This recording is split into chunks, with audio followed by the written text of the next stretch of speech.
上一集咧，我哋講到喺緬甸嘅深山裏邊，用上億年嘅歷史咧，同我哋練就咗珠寶級嘅緬甸翡翠。咁緊接住嘅兩個終極問題就嚟啦。咁喺呢個與世隔絕嘅深山裏邊，人們又點樣發現佢？咁發現佢之後咧，人們又用啲咩嘅方法冒住生命危險將佢運出嚟呢？我係錢錢，用視頻帶你領略翡翠嘅前世今生。關於翡翠點樣被人知曉，喺行業裏邊流行最廣、最富傳奇色彩嘅就係馬幫執石。要了解呢個古仔，咁我哋就一齊翻到嗰條偉大嘅茶馬古道上邊。歷史上嘅茶馬古道就係古時候嘅人咧，連接西南地區同埋國際之間嘅一條通道。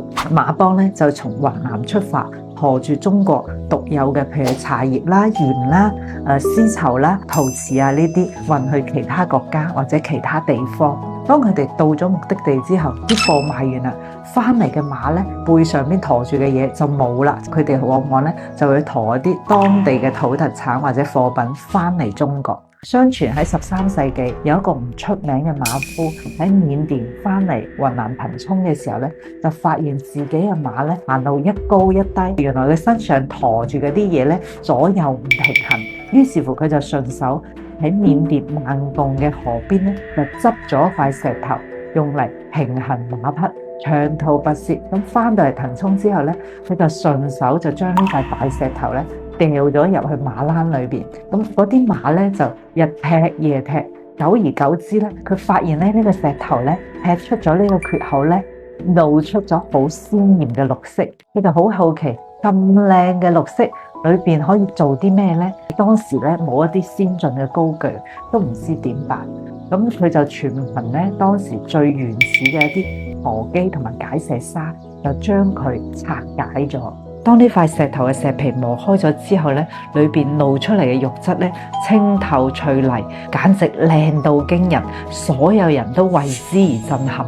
咁又有人問，咁當時人們又用咩方法冒住生命危險將呢啲石頭運出嚟中國去加工嘅呢？馬夫嘅呢件事一傳十，十傳百，好快就轟動咗成個雲南乃至全中國。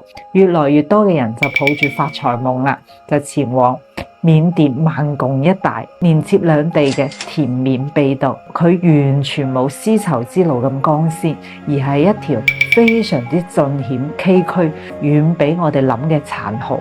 因為喺呢個地方咧，佢好容易有瘴氣，一旦有細菌，甚至乎發生瘟疫，就好容易快速傳染，甚至乎落一場雨就可病倒一隊人。除咗惡劣嘅環境，喺盤踞深山裏邊嘅土匪咧，亦都好要命，稍不留神就人貨兩空。所以當時嘅馬幫嘅武裝護衛咧，佢真係守護住佢哋嘅生命安全同埋貨品嘅安全嘅。出鬼門嘅野獸，萬丈深淵嘅源啊！馬蹄之下就係深淵，一步走錯就會人貨俱損。